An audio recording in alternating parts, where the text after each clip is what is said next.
Hello and welcome my friends to The Flying Kick. I am Savino as always, and today we will take a quick look at the recently released demo for G.I Joe Wrath of the Cobra. The game is set to be released this year and will be available for PC and consoles. The demo is available on Steam right now and it comes with 2 levels and 2 playable characters, Duke and Scarlet, and each run will last you around 20 minutes. You will find the link in the description. I saw some people around the web bashing the graphics and, well, I don't agree. While they are nothing spectacular like Shredder's Revenge or the upcoming Toxic Avenger, they look very good. It has the simplicity of a 16-bit game, it's very colorful and more than that, I like the zero-teen size of the characters. Yes, everybody loves big and detailed sprites, but when you have 4 players on the screen, things can get a little bit crowded. When they are smaller, like here, you have a bigger play area where you can run around, escape from attacks and reposition yourself more easily. Also, there are some cool small details here and there, like reflections on the floor and backgrounds with a lot of life and things happening, which is always a plus in my book. There are some balloon effects that, while I think they could use a notch down, it gives off some cool sci-fi vibes. Oh, and there is minimal parallax scrolling in the 2 levels presented here, which is always a sad thing to see. Bring more parallax scrolling, please. In general, I think the game looks good enough. It won't win any prizes for it, but I disagree with the general opinion that it does not look good. What I don't think it looks good are the animation. They are pretty weird, a little bit stiff, and have some questionable moves that honestly look a bit jarring. Take a look at the first move from Scarlet and tell me this does not look odd. There's also the jump animation that feels a little off on every character, and your recovery move when knocked down is even weirder. I'm not sure what the animator was thinking, but the lack of some frames here really makes everything feels a bit off. The sound seems fine, I'm not the biggest G.I Joe fan, so I wouldn't know if the background tunes are from the show or original compositions, but they are good enough. They sound like something more adventurous and a little bit mysterious, pretty fitting to the overall mood of the game. I'm looking forward to listen to the other tunes here. The effects are... well, it's complicated. While they sound cartoonish enough, they are a bit loud in the default settings and they repeat a lot.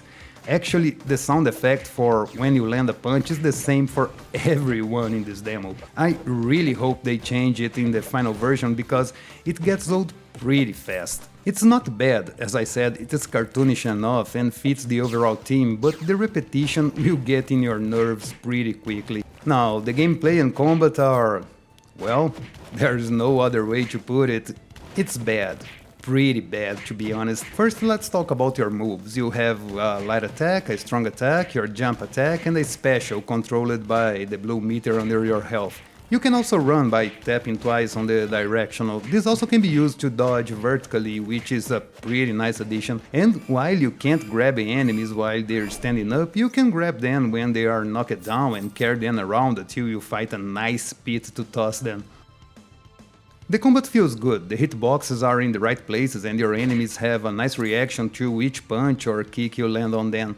The enemy variety is not the best, they are mostly composed of Cobra soldiers, which is expected, but at least in the demo they don't feel different enough when fighting them. They have some different attacks, but it's nothing out there that will make you think twice before attacking them. I hope we can see more variety in the full game, because fighting only the same palette-swapped enemies with a small attack variation will get old pretty fast. As I said, the demo has only 2 levels and is still in development, so there are many things here that can be fixed until released. I will list a few that bother me the most. First, while the combat feels good, it is very uninspired. You have your weak and strong attacks, but in the end, you just need one of them. There's no combo or move sequences you can make by combining both of them. If you press the strong attack in the middle of your weak combo, you immediately knock your enemy down. It's a shame, because having 2 types of attacks only becomes interesting if you have a use for both of them combined. If they don't combine to form a new attack, there is simply no point in mixing them. To be honest, you can use only your strong attack to lock your enemy in place, or better yet, you can simply punch your enemy very slowly until they drop dead.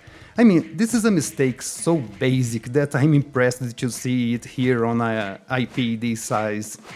Yeah, you can find that on some small indie games where the developer didn't have the means to test everything, but here, according to what the developer said multiple times, they are paying testers to work on this game. I would say this was money badly spent. Take a look at this mini-boss and how it is easy to kill it by just standing by its side. The laser cannon can't hit you, but you can hit it as you wish. There is no challenge here, it just feels like busy work and a very boring one. This brings me to the AI, which honestly is terrible. Enemies won't surround you, they have no sense of self-preservation and will gladly line up in front of you while you keep repeating the first punch of your light attack. You will see them running toward pits, traps, or simply ignoring you for long stretches of time. And finally, the two bosses that you face here are, well, as the rest of the game, not very good. First of all, they are impossible to knock down. This is not exactly a problem, there are a bunch of games that use this as a way to force the player to look for new evading tactics, but here it's just an annoyance. Let me explain why. Both bosses in the game, the Baroness and Mindbender, have only two attacks, a ranged attack and a, let's call area attack, that is pretty easy to evade. Oh yes, Mindbender can also clone himself, which just make him a bigger annoyance and not a bigger challenge. These are the moves you will have to evade while walking behind the boss trying to hit them in a pathetic game of cat and mouse. Since they can't be knocked down, you don't feel you are doing too much damage, and since most of the time they don't even flinch, you will be following them up and down until your health is drained. Again, I'm not a fan of the original show, but I'm pretty sure this does not do justice to such beloved characters.